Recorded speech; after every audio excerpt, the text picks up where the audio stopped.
October 15th, 2023.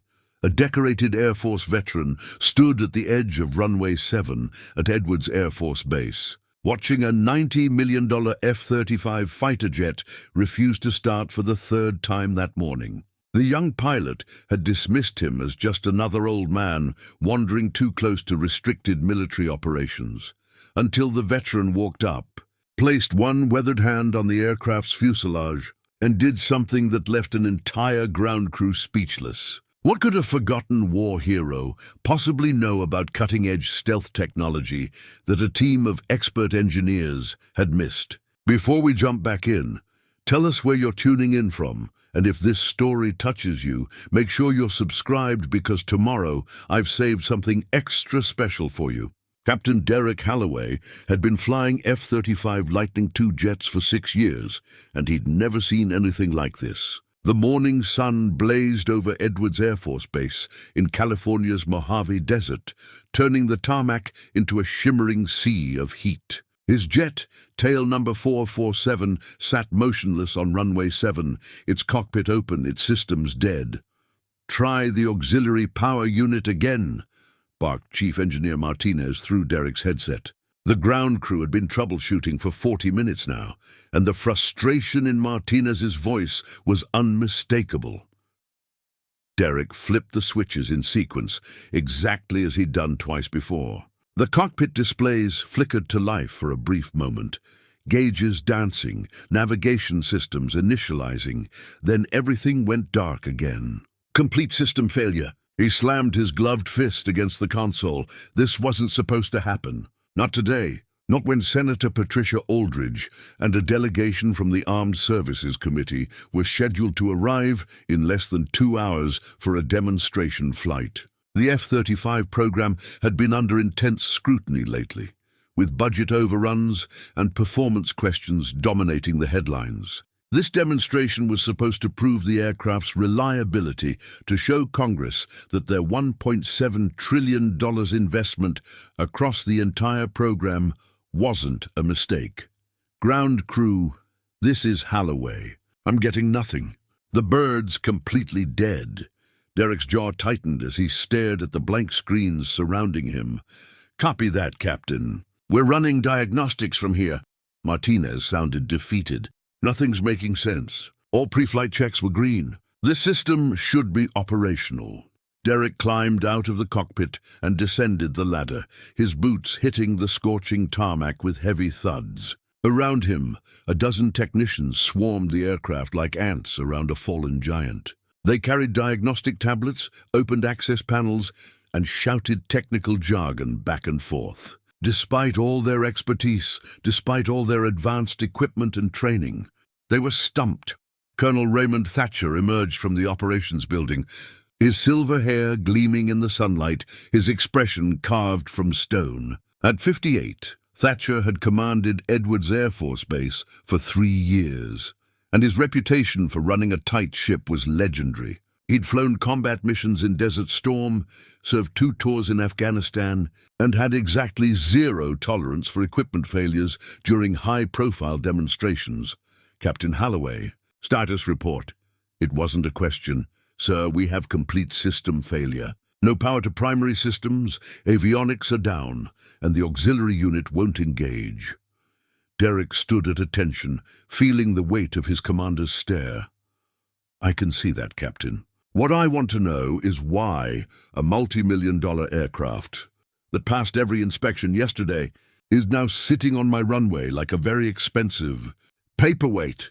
Thatcher's voice could cut steel. Unknown at this time, sir. Chief Engineer Martinez and his team are investigating. Thatcher checked his watch, a vintage Rolex his father had worn in Vietnam. You have 90 minutes before Senator Aldridge arrives. If this jet isn't operational, you'll be flying a desk for the foreseeable future. Am I clear? Crystal clear, sir. As Thatcher strode back toward the operations building, Derek felt the pressure mounting. His career, the base's reputation, potentially the future funding of the entire F-35 program, all of it rested on getting this aircraft operational in the next hour and a half. That's when he noticed the old man he was standing, about 50 yards away, just beyond the safety perimeter marked by orange cones and yellow caution tape. Civilian clothes, faded jeans, a plain white t-shirt, and a worn brown leather jacket despite the desert heat. His weathered face suggested he was in his 70s, maybe older. Grey hair peeked out from under a baseball cap that had seen better days. "Hey!" Derek shouted, jogging toward him. "Sir, this is a restricted area." "You can't be here." The old man didn't move. He just stood there, hands in his pockets, eyes fixed on the F-35 with an intensity that seemed out of place for a random civilian. As Derek got closer, he noticed more details. The man's posture was ramrod straight despite his age. His leather jacket, though old, bore a faded patch on the shoulder, difficult to make out in the worn fabric, but it looked military. Combat boots, scuffed but well-maintained, completed the outfit. "Sir, I need you to step back behind the perimeter. This is an active military operation." Derek's tone was firm, but professional. The old man finally turned to look at him. His eyes were a pale blue, sharp and alert, holding decades of experience Derek couldn't begin to imagine. "That's an F-35A, isn't it? Lightning II, Joint Strike Fighter." His voice was gravelly but steady. "That's classified information, sir. I'm going to have to ask you to—" "Classified?" A slight smile creased the old man's weathered face. "Son, I was flying combat missions when your parents were in diapers. I know a fifth-generation stealth fighter when I see one." Derek's patience was wearing thin. He had a career-ending malfunction to deal with, a senator arriving in less than 2 hours, and now some old veteran was giving him grief about aircraft identification. "With all due respect, sir, I don't have time for this. Security will escort you to the visitor center." He turned to wave over one of the MPs stationed near the hangar, but the old man's next words stopped him cold. "Your problem's not mechanical, it's electrical. Specifically, your ground power connection has a micro-fracture in the relay system that's creating an intermittent fault. Shows up as a complete system failure, but it's actually just a broken connection sending bad feedback to your flight computer." Derek spun around. "What did you say?" The old man was looking at the jet again, his eyes tracing the lines of the aircraft with the familiarity of someone who'd spent a lifetime around military hardware. "I've seen it before. Different aircraft, same issue. Back in '89, we had a similar problem with the F-117 Nighthawk during testing. Stealth systems are sensitive. Break one connection in the wrong place, and the whole bird thinks it's compromised and shuts down as a safety protocol." Derek stared at him. The F-117 program had been highly classified during its operational years. This wasn't just some random old man. "Who are you?" Before the old man could answer, Chief Engineer Martinez's voice crackled through Derek's headset. "Captain, we're getting nowhere. I'm recommending we swap to the backup aircraft. We don't have time to trace this fault." Derek looked between his dead jet and the mysterious stranger. Every instinct told him to follow protocol, to listen to Martinez, to get the backup aircraft ready. But something in the old man's eyes, a certainty, a knowledge that came from experience rather than textbooks, made him hesitate. "Martinez, hold on that recommendation. I might have something." Derek pulled off his headset and stepped closer to the old man. "Okay, you have my attention. But before I let you anywhere near that aircraft, I need to know who you are and how you know about classified testing programs from the '80s. The old man reached into his jacket pocket, slowly, deliberately, and pulled out a worn leather wallet. He flipped it open to reveal a military ID card, faded but legitimate. Derek's eyes widened as he read the name. Lieutenant Colonel James T. Brennan, United States Air Force. Retired. Below the name were numbers indicating his service dates. 1968, 1998. 30 years of service. And in the corner, partially obscured by age and wear, was a small notation that made Derek's breath catch.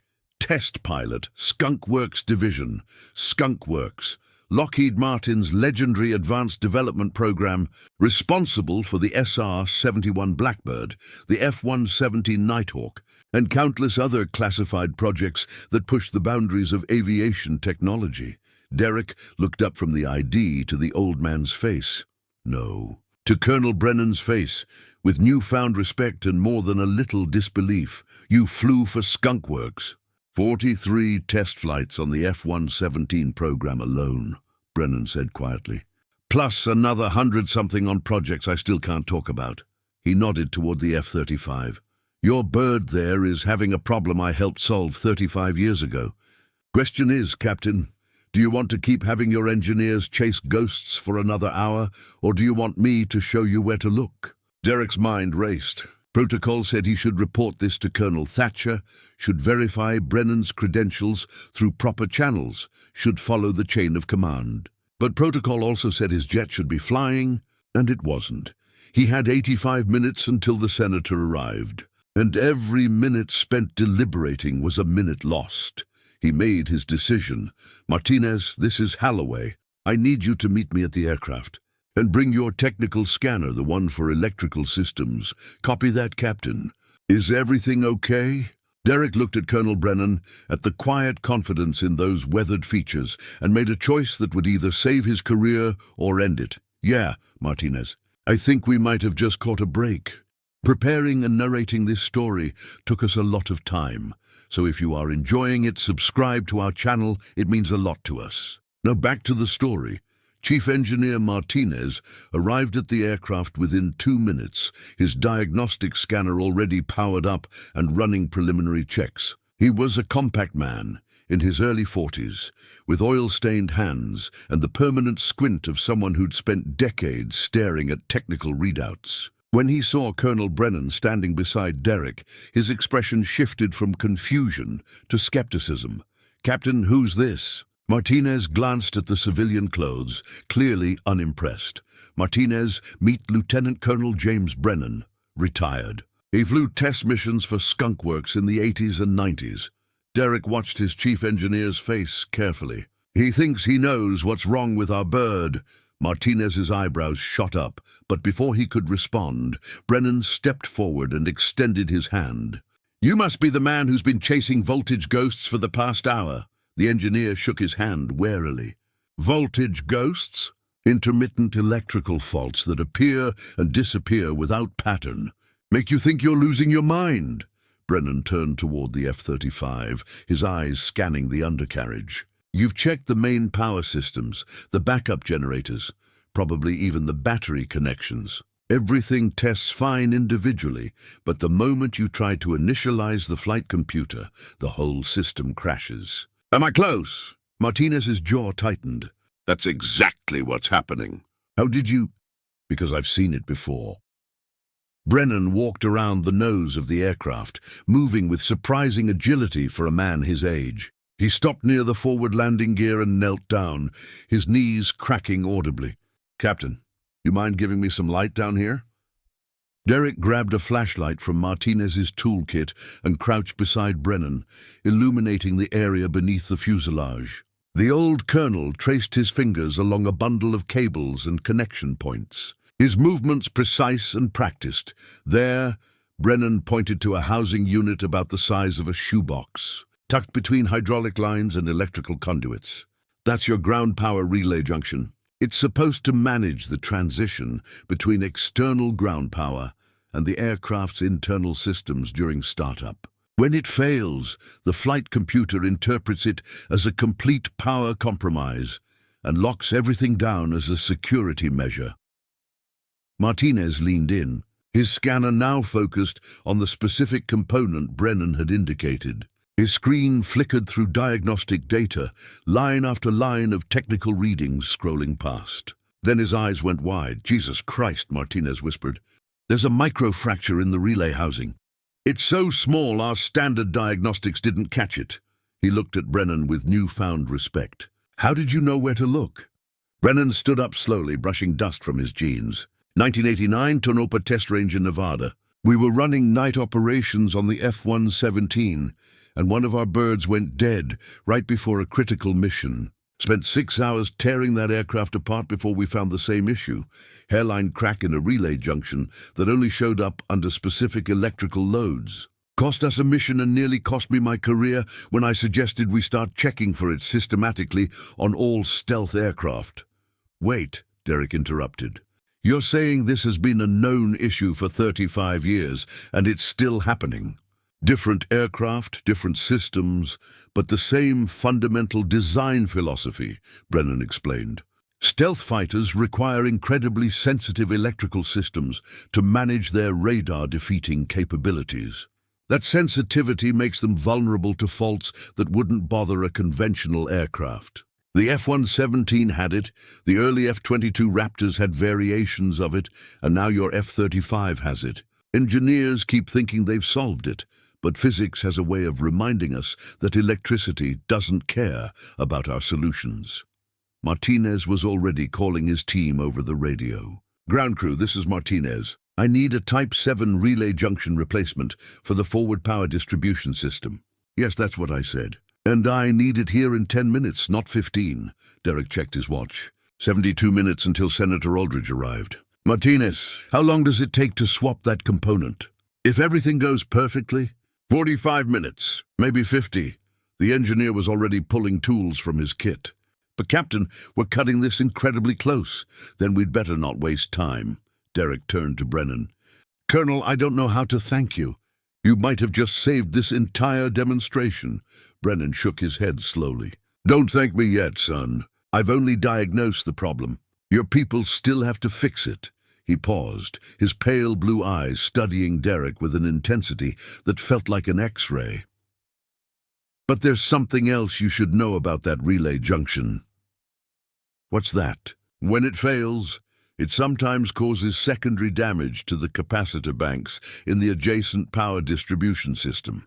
If those capacitors are compromised and you don't check them before you power up, you could be looking at a catastrophic electrical fire in mid-flight. Brennan's voice carried the weight of experience and perhaps memory. Seen that happen too. Pilot made it out, but barely. The temperature on the runway seemed to drop despite the desert heat. Martinez had gone pale. We don't routinely check those capacitors unless we're doing a full electrical overhaul. That's a 4-hour procedure. It doesn't have to be, Brennan said. There's a diagnostic shortcut, unofficial, not in any manual, but it works. If you're willing to listen to an old man, I can show you. Derek and Martinez exchanged glances. They were already operating outside standard protocol by allowing a retired pilot, no matter how qualified, to advise on a current military aircraft. Going further off-book could mean serious repercussions if anything went wrong.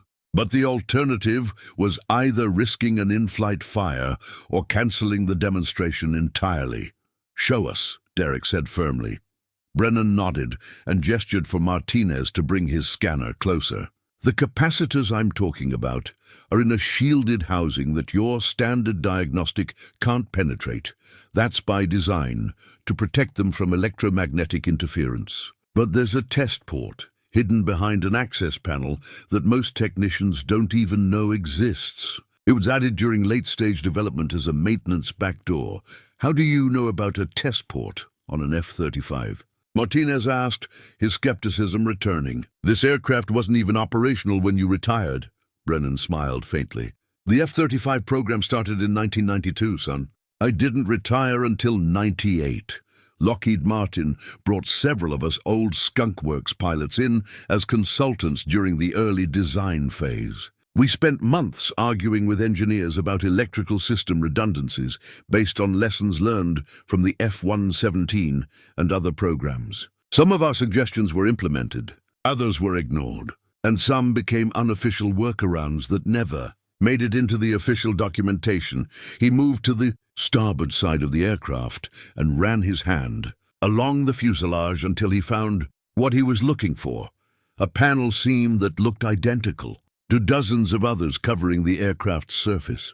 This panel here, Martinez, you'll need a size 4 hex driver to remove it. The engineer produced the tool and carefully removed 6 bolts. The panel came away to reveal a compact junction box with a single diagnostic port, exactly as Brennan had described. I'll be damned, Martinez muttered.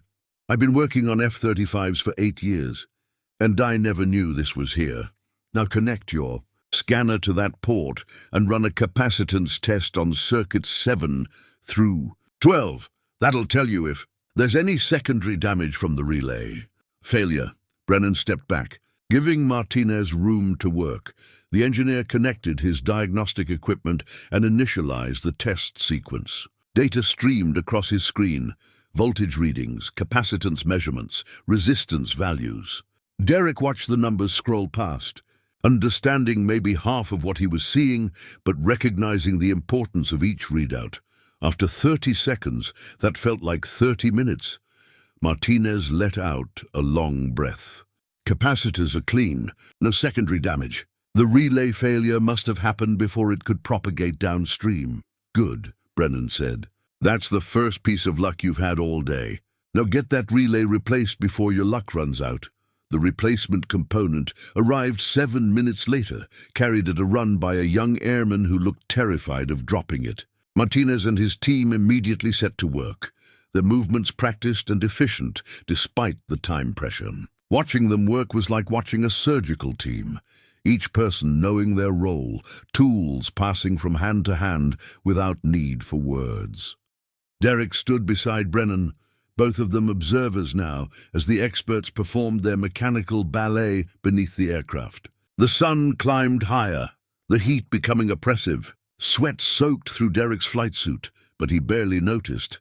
"Colonel Thatcher is going to want to meet you," Derek said quietly. "Once we get this bird in the air, he'll have questions about how a retired pilot knew more about our jet than our entire maintenance crew."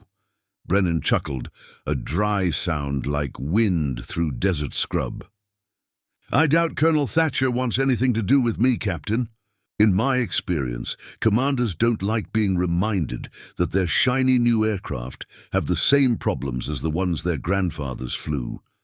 Still, you saved our demonstration. That has to count for something." "Maybe."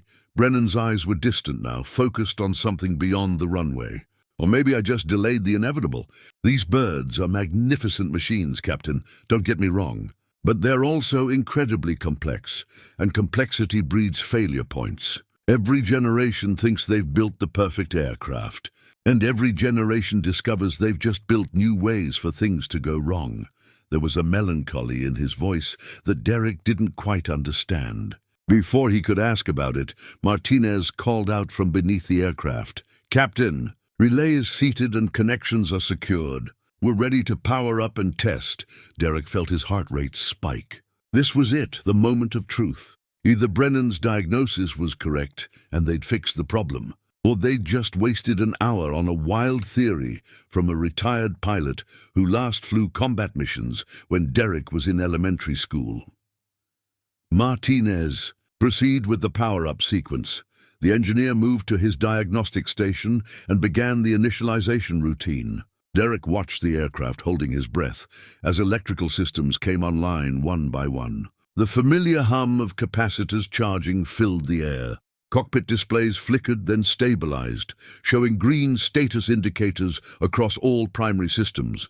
"Primary power online and stable," Martinez reported, disbelief evident in his voice. "Avionics are initializing. The flight computer is responding normally. Captain, we have full system functionality."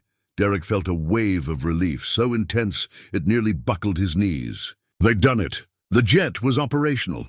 Brennan's diagnosis had been exactly right. He turned to thank the old colonel, but Brennan was already walking away, heading back toward the perimeter fence where Derek had first spotted him. There was something in his posture, a heaviness, a weariness that hadn't been there during the diagnosis. "Colonel Brennan," Derek called after him.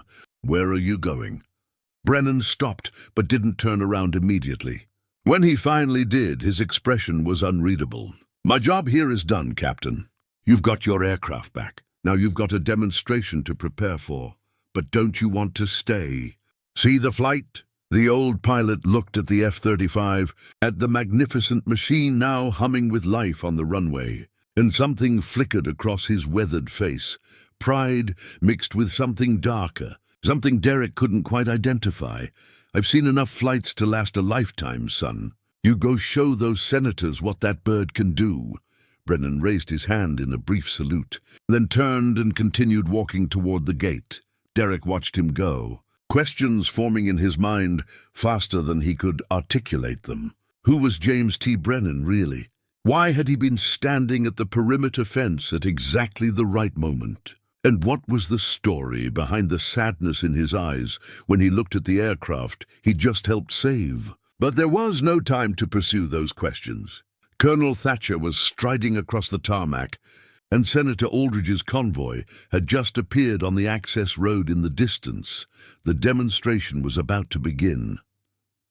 Colonel Thatcher reached Derek first, his eyes scanning the now operational F-35 with evident satisfaction. "Captain Holloway, I see you've managed to get our bird singing again.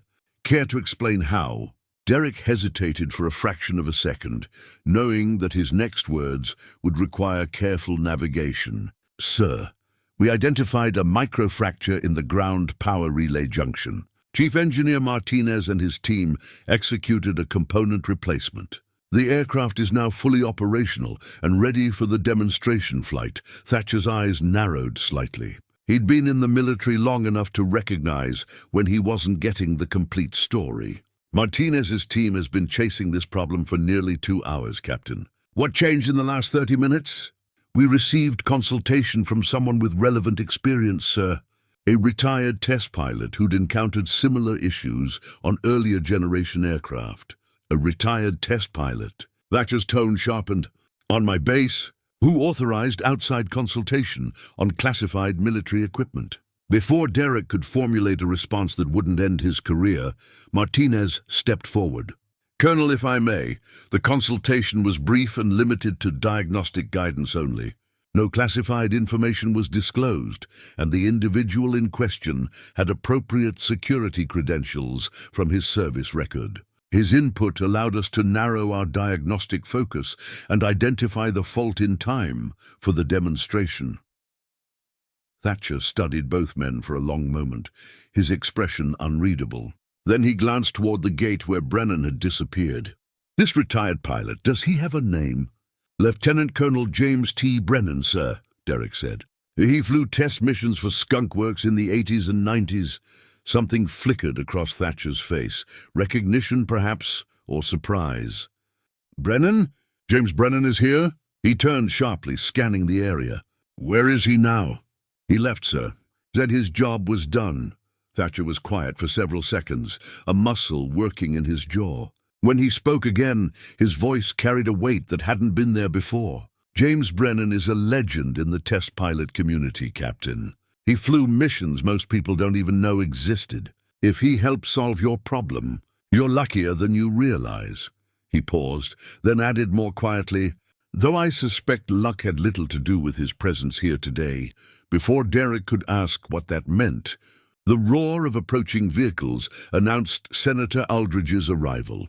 3 black SUVs rolled onto the tarmac, followed by a military escort vehicle. Thatcher straightened his uniform and shifted back into command mode. "Captain Holloway, you have 15 minutes to complete your pre-flight checklist. This demonstration goes off without a hitch, understood?" "Yes, sir." The senator emerged from the lead SUV, a tall woman in her 60s with steel-gray hair and the bearing of someone accustomed to authority. She was accompanied by 4 other members of the Armed Services Committee, all dressed in business attire that looked distinctly out of place against the backdrop of desert and military hardware. Thatcher greeted them with practiced military courtesy, launching into a prepared briefing about the F-35's capabilities, its role in modern air superiority, and its importance to national defense. Derek used the time to climb back into the cockpit and run through his checklist, his hands moving through the familiar sequence of switches and verifications. Everything responded perfectly. The displays glowed with healthy green indicators. The flight computer hummed with smooth efficiency, and the engines spooled up without hesitation when he advanced the throttles. Whatever Brennan had known about that relay junction, his diagnosis had been surgical in its precision. As Derek went through the final items on his checklist, his mind kept drifting back to the old colonel. The sadness in his eyes, the way he'd walked away without waiting for thanks or recognition. The hint of something darker beneath his technical expertise. Tower, this is Lightning 447, requesting clearance for demonstration flight. Over. Lightning 447, you are cleared for takeoff. Winds are light and variable, skies are clear. Show them what you've got, Captain. Derek taxied the F-35 into position at the end of Runway 7. Through his canopy, he could see Senator Aldridge and her committee standing beside Thatcher at the observation area, shading their eyes against the sun as they watched his aircraft. Everything rode on the next 20 minutes, funding decisions, program continuation, his own career trajectory. He pushed the throttles forward, feeling 90,000 pounds of thrust press him back into his seat. The F-35 leaped forward, accelerating with the barely contained violence that still thrilled him, even after 6 years of flying these machines. At 120 knots, he rotated, and the jet clawed its way into the brilliant blue desert sky. The demonstration profile was designed to showcase the aircraft's versatility, high-speed passes, tight turns, vertical climbs, weapons system simulations. Derek flew it flawlessly, his hands and feet working in concert with the advanced flight control systems, pushing the envelope but never crossing into reckless territory. The F-35 responded like it was reading his mind, translating intention into execution with barely perceptible lag. At 8,000 feet, he rolled inverted and pulled through, executing a split-S maneuver that pointed him back toward the runway at 450 knots. The G's compressed his body into the seat, the pressure suit inflating to keep blood from pooling in his legs. Through the canopy, the world became a spinning kaleidoscope of earth and sky, desert tan and cloudless blue. He leveled out at 500 feet, screaming past the observation area at over 500 miles per hour, close enough that he could see the committee members instinctively flinch, despite the safe distance. Then he pulled vertical, afterburners igniting with a roar that shook the ground below, climbing nearly straight up until the earth became a curved brown disk beneath him. This was what the F-35 was built for. Not just to fly, but to dominate the sky with authority that bordered on arrogance. Every control input, every maneuver was a statement. This aircraft represented the cutting edge of human engineering, the culmination of decades of research and billions of dollars in development. But as Derek executed a high G turn at 12,000 feet, something Brennan had said echoed in his mind. Every generation thinks they've built the perfect aircraft, and every generation discovers they've just built new ways for things to go wrong. He completed the demonstration profile and brought the F-35 back to Runway 7, touching down with barely a chirp from the tires. As he taxied back toward the observation area, he could see the committee members talking animatedly among themselves. Senator Aldridge was nodding, apparently impressed. After shutdown procedures, Derek climbed out to find Thatcher wearing an expression of grim satisfaction. "Outstanding flying, Captain. The Senator was very impressed with both the aircraft and your piloting." "Thank you, sir." Senator Aldridge approached, extending her hand. "Captain Halloway, that was quite a demonstration. I'll be honest, I came here with significant reservations about this program. The cost overruns, the technical problems, the delays. But seeing that aircraft perform—" She paused, choosing her words carefully. "You've given me something to think about." "The F-35 represents the future of air combat, ma'am," Derek said, falling back on the talking points he'd been briefed on. "Its capabilities far exceed—" Yes, I've read all the briefing materials," she interrupted, not unkindly. "What I want to know is this: can we rely on it? When we send our pilots into combat, will this aircraft keep them alive and complete the mission?" The question hung in the air, more complex than it seemed. Derek thought about the dead jet on the runway 2 hours ago, the microfracture that nearly derailed everything, the fact that it took a 70-something-year-old retired pilot to diagnose a problem that stumped an entire team of modern engineers. "Ma'am, no aircraft is perfect. Every system has vulnerabilities. Every design has compromises. But with proper maintenance, skilled pilots, and lessons learned from each generation of technology, the F-35 is the most capable fighter aircraft ever built. Can we rely on it? Yes, but only if we respect what it is. A complex machine that requires constant attention, expertise, and institutional knowledge to keep operational. Something in his answer seemed to resonate with her. She nodded slowly. Institutional knowledge. That's an interesting phrase, Captain. The kind of knowledge that comes from experience, not just manuals and technical specifications. Exactly, ma'am. She glanced at Thatcher. Colonel, I'd like to include in my report a recommendation for increased funding for veteran consultation programs in aircraft maintenance and development. The military spends billions on new technology, but we often discard the human experience that makes that technology work effectively.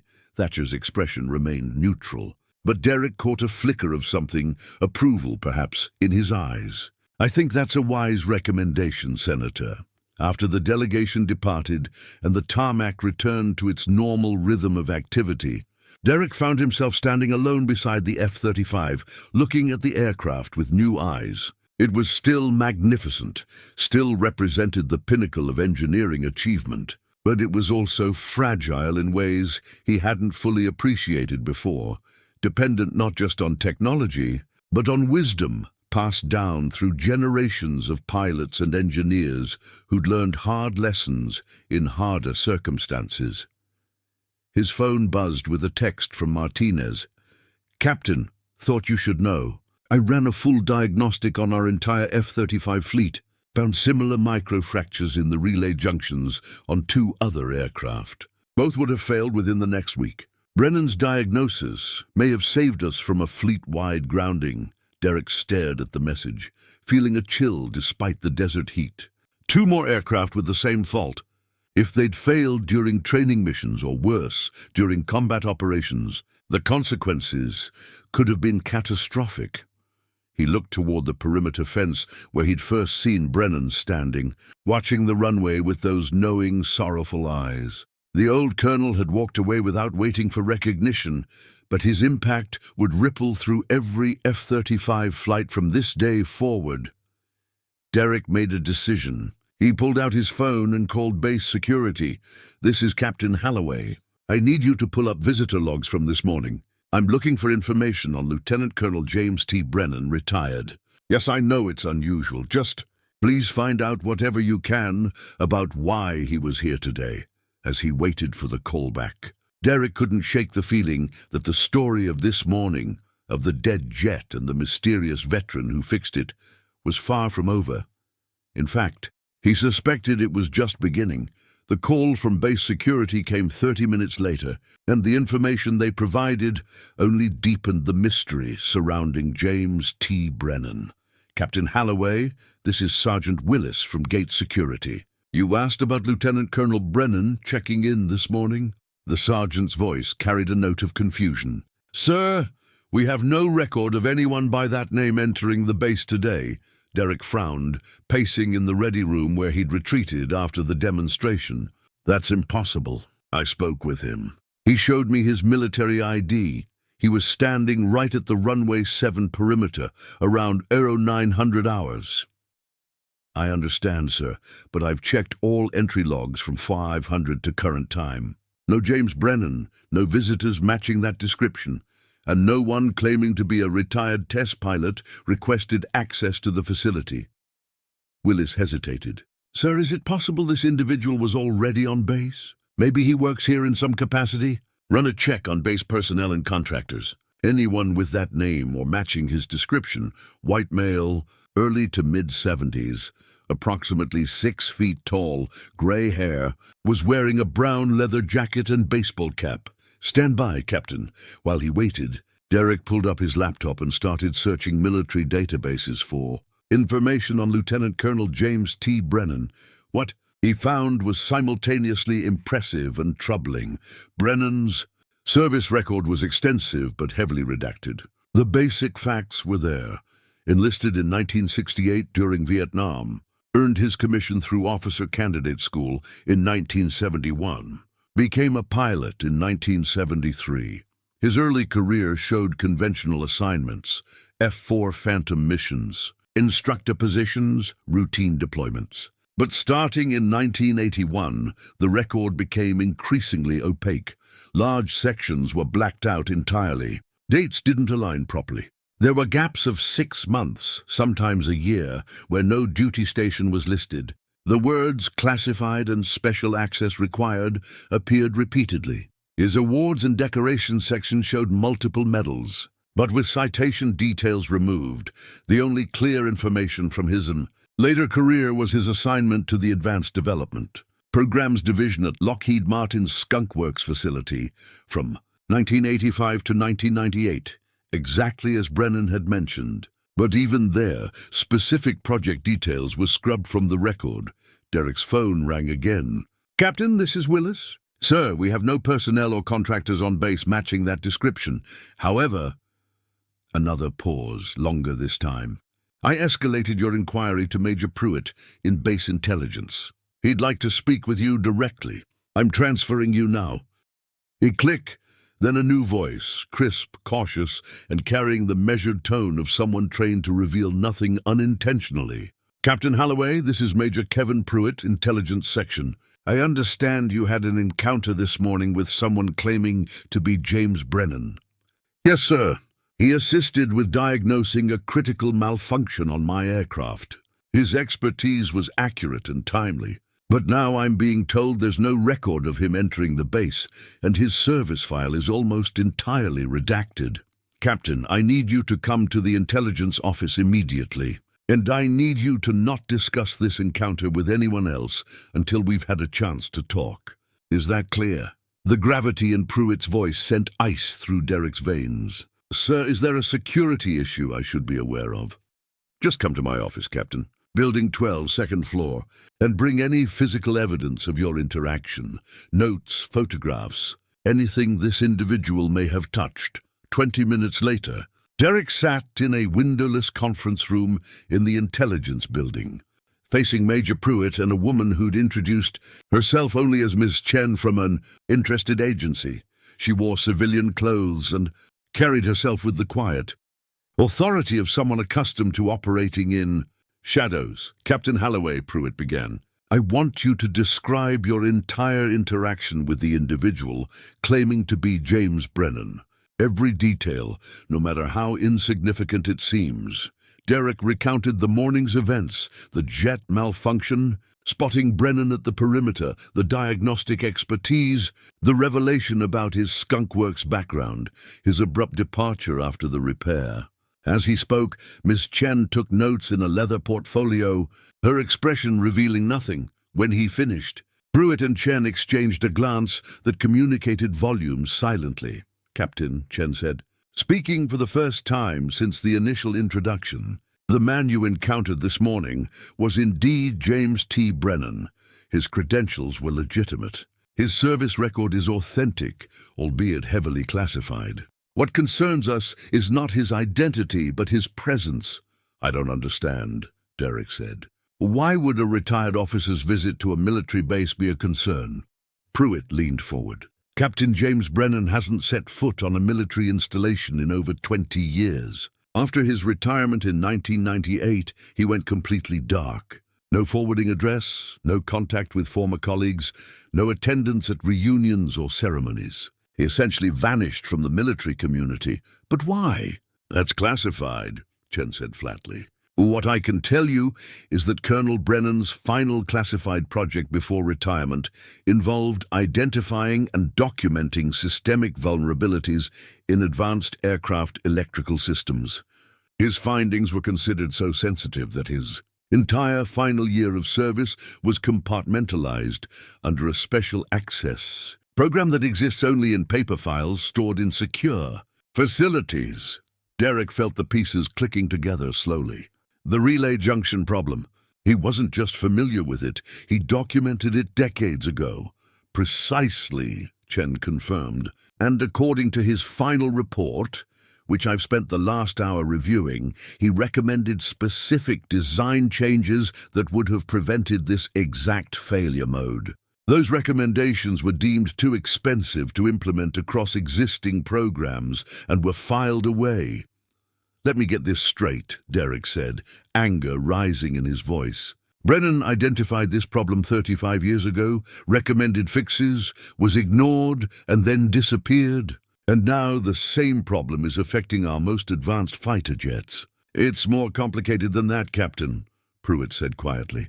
Brennan's final report included detailed documentation of multiple failure modes across multiple aircraft types. He essentially predicted a pattern of recurring problems in stealth aircraft electrical systems. His report was so comprehensive and so damning that it raised questions about whether certain programs should continue at all.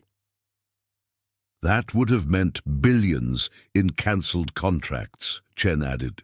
"Thousands of jobs lost. Programs that congressional districts depended on."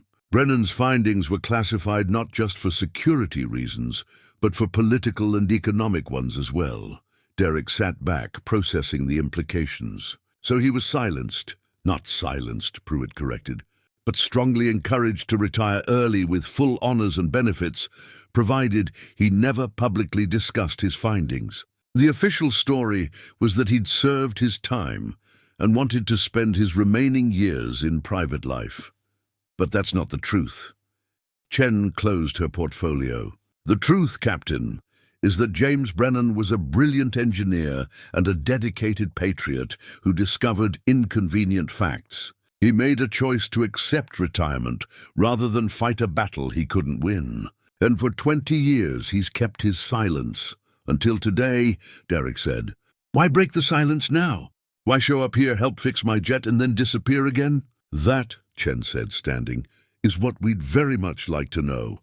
Which is why we need your help, Captain. Brennan clearly has some connection to this base, or to you specifically. He appeared at exactly the right moment, with exactly the right knowledge, to save your demonstration. That's not coincidence. What do you want me to do?" Pruitt pulled a file folder from his briefcase and slid it across the table. "This contains the only contact information we have for Brennan, a P.O. box in Lancaster, about 40 miles from here. We've been monitoring it since his retirement, but he rarely uses it. However, given today's events, there's a chance he might check it in the coming days. You want me to stake out a post office?" "We want you to deliver this letter," Chen said, producing an envelope from her own case. "It's a formal request from the Air Force for consultation on aircraft safety issues. Legal, above board, and compensated appropriately. If Brennan is willing to re-engage, we need him. His institutional knowledge could prevent the kind of fleet-wide failures we narrowly avoided today." Derek took the envelope, feeling its weight, both literal and metaphorical. "And if he refuses? Then at least we tried," Pruitt said. "But Captain, I want you to understand something. James Brennan didn't have to help you this morning. He could have walked away, let your demonstration fail, let those other aircraft develop the same fault without warning. Instead, he stepped forward. That tells me he still cares, despite everything that happened to him. Or," Chen added with a slight edge to her voice, "it tells us he has another agenda. Which is why you'll be accompanied by one of my associates when you deliver the letter." Just as a precaution, Derek looked between them, recognizing he was being pulled into something far more complex than a simple aircraft malfunction. But he also thought about Brennan's eyes, that mixture of knowledge and sadness, of expertise and resignation. Whatever the old colonel's story was, Derek wanted to hear it directly. "When do I leave?" he asked. "Tomorrow morning, 800 hours, Pruitt said. "There's one more thing you should know, Captain. The micro-fractures in those other F-35 relay junctions? Our analysis suggests they were developing for weeks, maybe months. Yet somehow, Brennan appeared on this base on the exact morning when your particular aircraft failed catastrophically. That timing is statistically improbable. What are you suggesting?" Chen's eyes were cold and analytical. "I'm suggesting that James Brennan either has access to information he shouldn't have, or he's been watching this base very carefully for a very long time. Either possibility raises serious questions." Derek drove back to his quarters that evening with his mind spinning. The successful demonstration felt like ancient history now. overshadowed by the mystery of James T. Brennan, a legendary test pilot who'd been buried by bureaucracy, who'd spent 2 decades in self-imposed exile, who'd reappeared for one morning to save an aircraft and possibly 3 more, then vanished again like smoke. But why? What did Brennan want? And more importantly, what did he know that the Air Force was so desperate to keep classified? Derek looked at the envelope on his passenger seat, at the Lancaster address written in Pruitt's precise handwriting. Tomorrow he'd get some answers, or at least he hoped he would, because something told him that James T. Brennan's story was far from over, and that Derek himself had just become part of whatever came next. The drive to Lancaster the next morning took Derek through vast stretches of desert highway, past wind farms and forgotten towns that seemed to exist only as waypoints between somewhere and nowhere. Chen's associate, a silent man named Foster who wore sunglasses despite the early hour, followed in a separate vehicle. Maintaining a discreet distance, the post office was a squat, sun-bleached building on the edge of town, surrounded by a parking lot that shimmered with heat even at 9 in the morning. Derek parked and checked the address Pruitt had given him. Box 447, the same number as his jet's tail designation. Coincidence, or had Brennan chosen it deliberately? Inside, the lobby smelled of old paper and air conditioning that fought a losing battle against the desert heat. Derek approached the wall of postal boxes, scanning numbers until he found 447. Through the small window, he could see several pieces of mail waiting inside. Someone was checking this box regularly. "Can I help you, young man?" An elderly postal clerk appeared behind the counter, her name tag reading Dorothy. "I'm looking for the person who rents box 447, Derek said. "I have an important letter to deliver personally." Dorothy's expression shifted from helpful to guarded. "We don't give out information about our box holders, honey. Privacy regulations. But you can leave mail in the box if you'd like." Derek pulled out his military ID. "Ma'am, this is an official matter. I'm not asking for an address. I just need to know when this person typically checks their mail." She studied his ID, then his face, then glanced at the envelope in his hand. "Military business, huh? Well, the gentleman who rents that box comes in every Tuesday and Friday morning, usually around 10 o'clock. Like clockwork." Derek checked his watch. 9:17 a.m., less than an hour, thank you, ma'am. "I'll wait." He retreated to his car, texting Foster to stand by. The minutes crawled past with agonizing slowness. Derek watched every vehicle that entered the parking lot, every person who approached the building. At 9:52, a battered pickup truck pulled in. Faded blue paint, Nevada plates. Decades old, but well-maintained, James T. Brennan climbed out, moving with the same surprising agility Derek had observed on the runway. He wore different clothes, denim shirt, khaki pants, the same scuffed combat boots, but carried himself with that unmistakable military bearing that never quite faded. No matter how many years passed, Derek got out of his car. "Colonel Brennan." Brennan stopped mid-stride, turned slowly, and registered no surprise whatsoever at seeing Derek standing there. "Captain Holloway, I wondered how long it would take them to send you. You were expecting me. The moment I walked onto Edwards yesterday, I knew there'd be consequences." Brennan resumed walking toward the post office entrance. "Might as well get your mail while we talk." Inside, Brennan worked his combination lock and retrieved his mail. Mostly junk circulars and a few official-looking envelopes. He sorted through them with practiced efficiency, discarding most into a nearby recycling bin. "You have a letter for me, I assume?" Brennan said without looking up. Derek handed him the envelope. Brennan opened it with a pocket knife, read the contents in less than 30 seconds, then folded it and tucked it into his shirt pocket. "Consultation on aircraft safety issues. Compensation commensurate with expertise. Full indemnity for previous service-related restrictions." He smiled without humor. "They're getting desperate if they're willing to put that last part in writing. Those relay junction failures could have killed pilots, Colonel. We found 2 more aircraft with the same problem. Your knowledge could save lives." "My knowledge has been available for 27 years, Captain. Nobody wanted it then. Why should I believe they want it now?"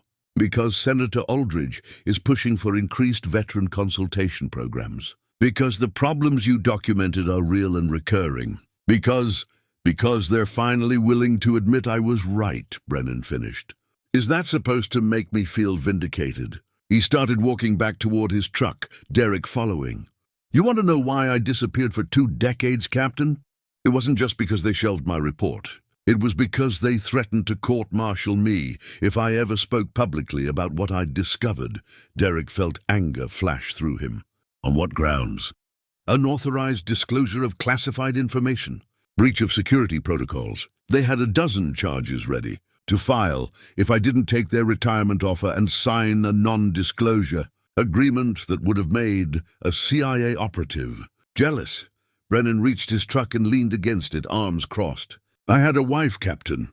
2 daughters. The threat wasn't subtle. Cooperate or lose everything, including my pension and my freedom. But you kept the knowledge anyway. You documented everything in paper files, in my head in coded notes that nobody else could decipher. Because I knew that the problems I'd identified wouldn't just disappear because some general wanted to pretend they didn't exist. Brennan's voice carried decades of frustration. And I was right. Your jet yesterday proved that. How many other failures have there been that never made it into official reports? Derek couldn't answer that, and his silence was answer enough. So here's what's going to happen, Brennan continued. I'm going to accept their consultation offer. I'm going to come back to Edwards and share everything I know about electrical system vulnerabilities in modern combat aircraft. And in exchange, they're going to do 3 things. What 3 things? First, they're going to declassify my final report and make it available to every engineer and technician working on these programs. No more burying inconvenient truths. Second, they're going to implement the design changes I recommended in 1998, even if it costs them billions. And third, Brennan's pale blue eyes locked onto Derek's with laser focus. They're going to formally acknowledge that institutional knowledge matters more than institutional pride. I don't have authority to promise any of that. Colonel, no, but Major Pruitt and Ms. Chen do. Or rather, the people they report to do. Brennan pulled out his phone, a surprisingly modern smartphone that seemed incongruous in his weathered hands. I'm going to call Pruitt right now and give him my terms. You're going to stand there as a witness. And if they refuse, I'm going to take every piece of documentation I've accumulated over 27 years and hand it to Senator Aldridge personally. Let's see how the procurement process survives that kind of transparency. Derek realized he was witnessing something remarkable, not just a negotiation, but a final stand by a man who'd been silenced for decades and had finally found his leverage point. Brennan made the call. The conversation lasted 12 minutes, during which the old colonel's expression never wavered from calm determination. When he ended the call, he turned to Derek. They've agreed to review my terms. Pruitt wants me at Edwards Monday morning for preliminary meetings. They're bringing in people from Lockheed, from the Pentagon, from congressional oversight committees.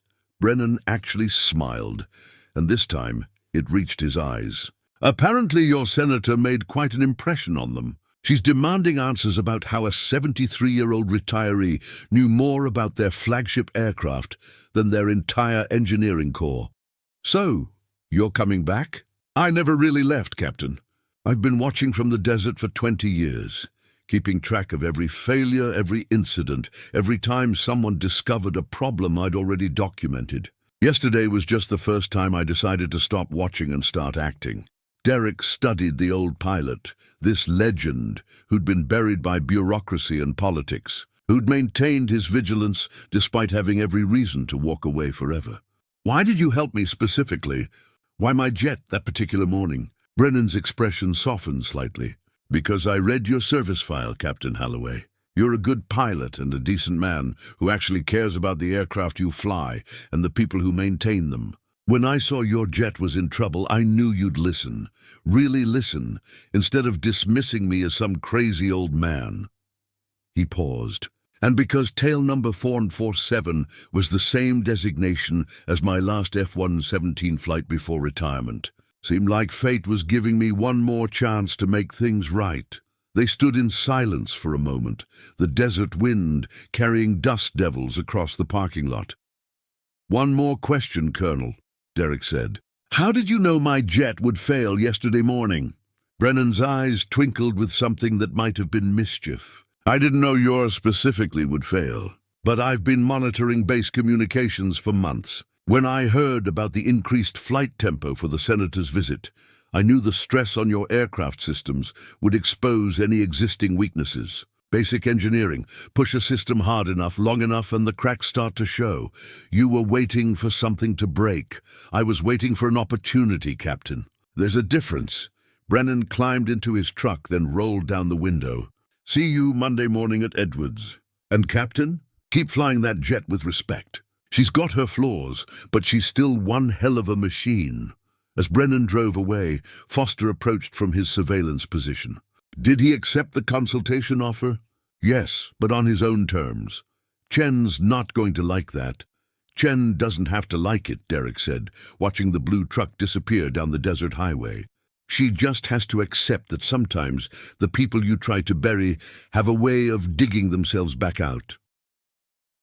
3 weeks later, Derek stood in a packed conference room at Edwards Air Force Base, watching James T. Brennan deliver a presentation to an audience that included 2 senators, 4 generals, a dozen senior engineers from Lockheed Martin, and representatives from congressional oversight committees. On the screen behind Brennan were diagrams, failure analyses, and recommendations that had been gathering dust in classified archives for nearly 3 decades. His voice was steady, his expertise undeniable, his message impossible to ignore.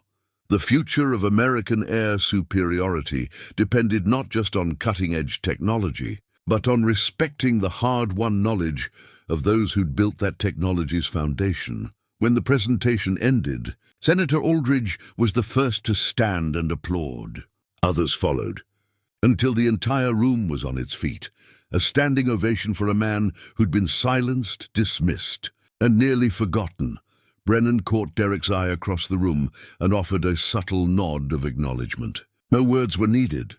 They both understood that this moment, this vindication, had begun with one pilot willing to listen to an old veteran standing at the edge of a runway, and one veteran stubborn enough to break 20 years of silence to save aircraft and lives.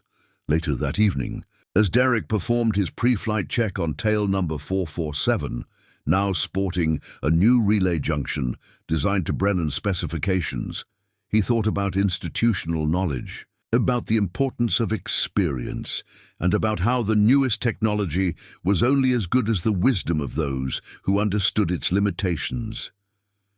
The jet systems powered up flawlessly. Every indicator glowed green. Brennan's modifications had worked perfectly, just as the old colonel had promised they would. Derek smiled as he initiated the startup sequence. Sometimes the most advanced solutions came from the oldest sources of knowledge. And sometimes the people you dismissed as relics from the past turned out to be exactly what the future needed most. He pushed the throttles forward and took to the sky, carrying with him the lessons of a veteran who'd refused to be forgotten and who'd proven that one touch. One moment of shared expertise could change everything. Up next, you've got 2 more standout stories right on your screen. If this one hits the mark, you won't want to pass these up. Just click and check them out. And don't forget to subscribe and turn on the notification bell so you don't miss any upload from us.